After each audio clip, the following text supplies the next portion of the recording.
почитувани членови на комисијата, представник на влада, во интерес на времето, како што ме информира и председателот, ќе гледам што е можно пократко да биде моето излагање од причина што има после и координација. Ќе гледам со неколку збора само да дадам појаснување и зошто е важно ова предлог законско решение. Значи, сточарството представува исклучително важна стопанска гранка во било која земја која што држи до себе да се нарекува држава. Значи, тоа е фактички развојот на сточарството е индикатор за развој на една држава.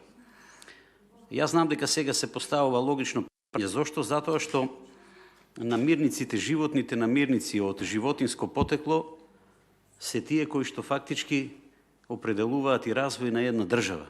Колку е поголем степенот на задоволување на тие потреби во делот на животни намирници од животинско потекло, толку е поголема благосостојбата на сите жители во една држава, а воопште не подценувајќи ги и животните намирници кои што се од растително потекло.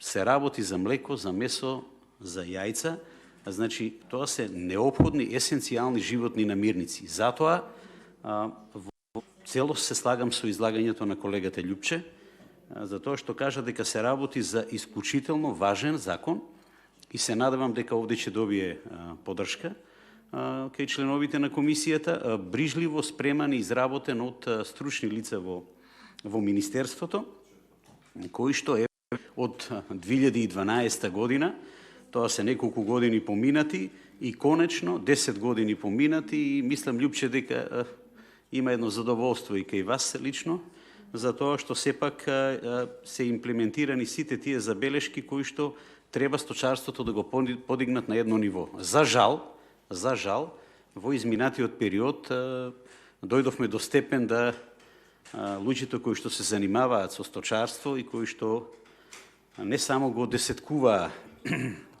она што значи живина, она што значи стока. Примерот со овчарството е најеклатантен, од 2 милиона своевремено. Сега последните информации кои што ги добиваме од терен се дека е малтене 8 до 10 пати намален сточниот фонд во тој дел и тоа разговарано со лица кои што се бават со таа проблематика. За жал тоа мора да прекине, да зборуваме за огромните финансиски средства кои што државата мора да ги издвои на дневна, месечна и годишно ниво, фактички за набавка на сите тие производи од млеко, месо, јајца, за тоа што мора да се обезбеди населението со храна. Околу самото законско решение, јас само ќе посочам на неколку работи. Прво се растечките потреби во државата за сточарски производи, значи постојано растат и посебно се става акцентот на квалитетот на тие сточарски производи. За да имаме квалитетни сточарски производи, мораме да имаме селекција. Селекцијата, почитувани мои, по дефиниција значи долготрајна и макотрпна работа. Значи не може во сточарството да се зборува селекција и да се даде еден временски период од година-две. Не, развиените земји тоа го правија минатиот век. Значи на почетокот на минатиот век фактички во зависност од природните услови со помош на генетски инженеринг креира, створија раси кои што ги задоволуваат потребите. Исто така, за да имаме квалитетно сточарство, за да имаме исклучителен успех во тој дел е сигурно и матичното книговодство. Јас знам дека со законските регулативи и до сега сите стопански субјекти имаат обврска да водат матично книговодство, меѓутоа со ова предлог законско решение се доближуваме до европските стандарди, а тоа значи една унифицираност и строги критериуми во делот на водењето на матичното книговодство. Таа селекција, тоа матично книговодство треба да даде резултати во производноста, во плодноста, брзината на прирастот, секако и здравието на самите така, во делот на искористеноста на храната. Од сите овие причини, Европскиот парламент и Советот на Европската Унија донесоа регулатива и строго се придржуваат фактички од 2018 година, од 1 ноември. Затоа, ние најмалку што треба да направиме е да продолжиме да го следиме тој пример и овде на комисијата да дадеме една фактички позитивен импулс, за да може да започне да се имплементира и кај нас сето она што значи унифицираност, меѓутоа и да можат сите оние признати организации до сега да можат да продолжат со својата работа, а и сите оние други заинтересирани да се вклучат. Пред се признати организации на одгледувачи кои ќе ги спроведуваат методите и правилата на одгледување на чистокрвните приплотни животни, а тоа во сферата на сточарството значи квалитет. Значи чистата крв означува исклучителен квалитет, како што спомна и колегата Љупче на млекопроизводството, ако до сега имаме некаде 15 до 20 литри, да се најмалку дуплира тоа некаде на некои 40 до 45 литри.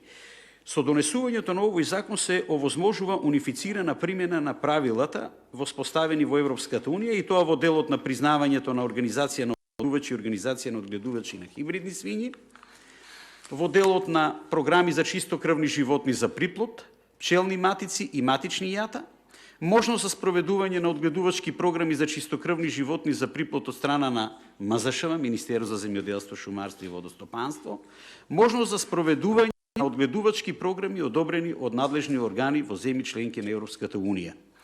Правата и обврските на одгледувачите и признатите организации на одгледувачи согласно законот и деловникот за работа на истите, како и внесување на животни за приплод во матични книги и регистри за приплод на хибридни свињи. Сега, унифицираноста со ЕУ земјите на формата и содржината на зоотехничките сертификати кои се приложуваат кон животните за приплод и нивните зачетни производи, како и нивно издавање. Во законот исто така се препишани и одредби за регистрирање на одгледувалишта за производство и промет на пчелни матици, како и регистрирање на матични јата за производство на чистокрвна приплодна живина. Во законот за зоотехника се превземени од законот за сточарство и одредбите за зачувување на генетската варијабилност и генетските резерви заедно со подзаконските акти.